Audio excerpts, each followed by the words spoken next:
On commence donc par ce mouvement de contestation d'étudiants qui a ébranlé l'université Cheikh Anta Diop à Dakar. Une contestation en raison notamment d'une réforme concernant l'attribution des bourses. Nous sommes en direct avec le directeur général de l'enseignement supérieur au Sénégal, professeur Abdoulaziz Diouf. Merci beaucoup d'être avec nous et de répondre à nos questions ce soir. Alors tout d'abord, le gouvernement reconnaît des actes de violence des forces de sécurité et des bavures policières. Le ministre de l'Intérieur a annoncé l'ouverture d'une enquête et promet des sanctions. Est-ce qu'il pourrait y avoir un procès ? Bonsoir d'abord. Donc permettez-moi à l'entame de mon propos d'exprimer mes condoléances à toute la communauté universitaire et particulièrement à la communauté estudiantine. Je m'incline solennellement devant la mémoire de notre étudiant Abdoulaye Ba, décédé dans des conditions fort regrettables. Donc, par rapport à votre première question sur la suite d'éventuelles poursuites judiciaires, je pense que le ministre de l'Intérieur, hier, lors de son point de presse partagé avec trois autres ministres, a eu à exposer un ensemble de faits. Des enquêtes sont en cours et je pense que les suites les plus attendues, c'est d'apporter toutes les clarifications nécessaires par rapport à ce qui s'est passé avant-hier dans le campus universitaire de Cheikh Anta Diop. Alors pourquoi les forces de l'opposition, les forces de l'ordre, ont-elles été autorisées à rentrer dans le campus ? L'accès des forces de l'ordre dans le campus social ne relève aucunement d'une exception. Et je pense qu'hier, le ministre de l'Enseignement supérieur, de la Recherche et de l'Innovation a eu à l'évoquer.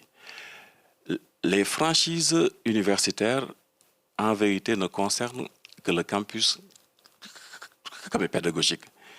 Même si l'accès des forces de défense et de sécurité n'est pas très souhaitable, mais il n'est pas exceptionnel.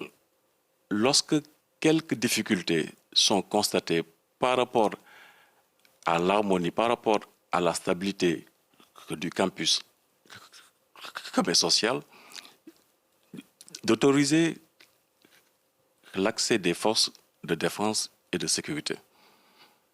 Alors, les étudiants manifestent contre la réforme du système d'attribution des bourses d'études, entre autres. Pourquoi un tel blocage sur cette réforme ? Voilà, donc, en vérité, il n'est pas question concrètement de réforme. Ce dont il est question, c'est que le malentendu relatif à l'octroi des bourses au Sénégal est organisé par un décret 2014-963. Mais ce décret, donc, qui date de 2014, concrètement, n'a jamais reçu une application effective ou littérale. Depuis sa création, qu'est-ce que l'on a constaté? En marge des dispositions de ce décret, des pratiques ont eu à s'installer. À travers le temps, ces pratiques se sont transformées en tradition. Et les nouvelles autorités politiques, plus précisément le ministère de l'Enseignement supérieur, de la Recherche et de l'Innovation, a invité la communauté estudiantine à réfléchir sur l'applicabilité de ce décret qui pose énormément de difficultés. C'est en ce sens que des concertations ont été entreprises avec les étudiants pour essayer ensemble d'apporter les compréhension nécessaire pour une meilleure intelligibilité de ce décret de 2014. Effectivement, qu'est-ce qu'on a constaté? Les étudiants, dans leur légitimité, ont estimé que ces traditions devraient se perpétuer en marge des dispositions du décret de 2014.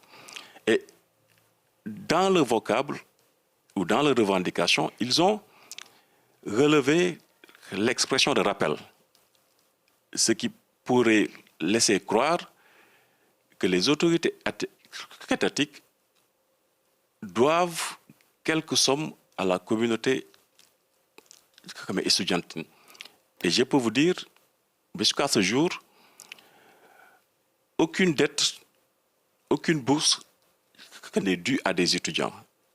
Ce dont il est question pour les nouvelles autorités ministérielles, c'est de créer une coïncidence, une correspondance entre l'inscription académique de l'étudiant tel que le prévoit l'article 10 du décret de 2014 par rapport au paiement effectif de la bourse.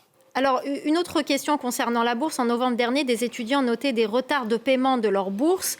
Où en est-on de ces arriérés de paiement de bourse? Mais peut-être que je vais me répéter. Il y a quelques malentendus par rapport au vocabulaire utilisé par les étudiants.